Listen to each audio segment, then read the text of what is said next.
One day I looked around me, I had lost, he made me convert to Islam. I had lost my freedom, my family. He changed my name, so I had lost my religion, my name, my dignity.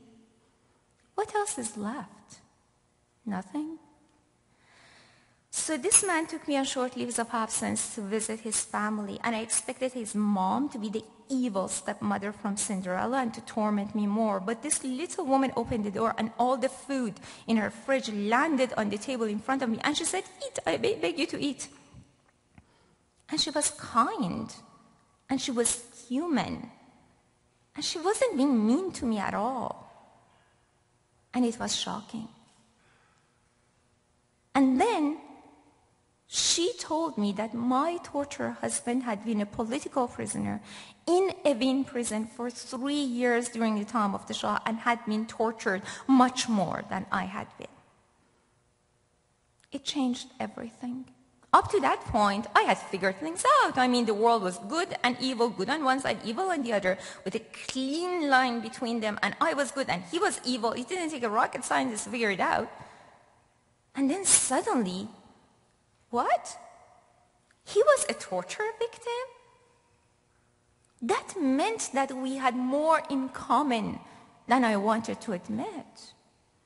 Yeah, he was a torture victim. And then one day the tables turned and somebody put a length of rope in the cable in his hand and said, "Go for it. Get your justice," which is not justice really, it's revenge. We mix them up all the time. Go get your enemies and make them suffer. And I happened to be the enemy, the 17-year-old one. And to him, I was the enemy of God and state. And I deserved what was coming to me. That was his justification. And one day I knew somebody will put a length of cable in my hand and say, "Go for it. Get him." The people who tortured you, the people who devastated your life and killed your friends, go get them. What will I answer to that question? I realized that they can take away your name, your freedom, your family, your dignity, your religion. But there is one thing they cannot take away, and that is the answer you give to the cable. That is who you are.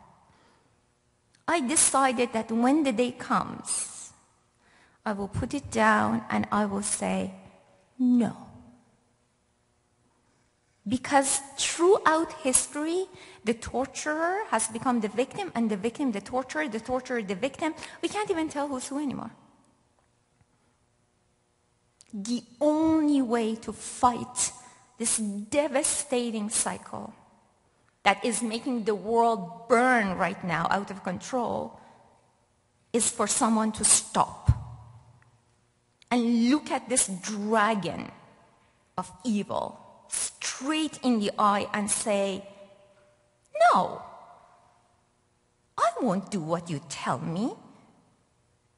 Because if you stab the dragon in the heart, it will just get bigger and bigger, and it will take more lives. The only way you can fight this dragon is to stare it in the eye and say, "I'm not scared of you. I will tell the world what you're up to, and then we'll see where you're going to get." And that is what makes him shrink. This man was assassinated, Ali, 15 months after our marriage by a rival faction of the government, and his family fought for my release. The prosecutor of Tehran wanted to marry me off to another guard, and they stood in the way and they said no. They bribed everybody probably. And they got me out. 2 years, 2 months, 12 days, just shy of my 19th birthday, I went home. Sat at the dinner table with my parents, and I watched in astonishment as they talked about the weather. I found out that it had rained a lot that spring, that the roses were doing well.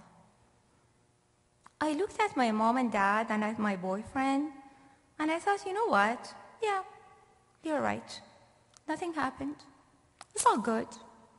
I'm here, and I'm normal. I mean, I look normal. I'm normal. And I can just go on. as if nothing happened. I'm going to marry Andre, and we are going to have kids, and then we are going to get out of here, and it's all going to be just fine. And it took a few years, but we made all of that a reality and got to Canada, and a few years later I looked around me, and I looked like every other Canadian. I talked like them, I worked like them, I had barbecues in my backyard, and I took my children to hockey games and that sort of thing. And I almost felt normal, but then things began to go wrong. I had created a fictional Marina who was normal, but in reality, the real Marina was not normal at all. And she had refused to look at reality in the eye. The past caught up with me eventually. I started having psychotic episodes.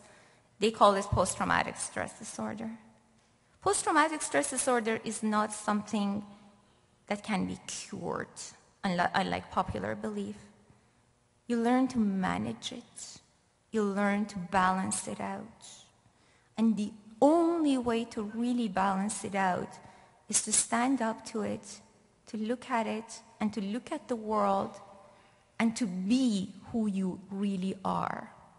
To accept that what happened happened, that you were damaged, that you were tortured, that you were raped. But you know what? That's okay, because I'm still standing, and I'm a witness, and I live to testify, and to let the world know what's going on in my country of birth right now in Iran, and that Iranians and that my friends, we deserve much better than this.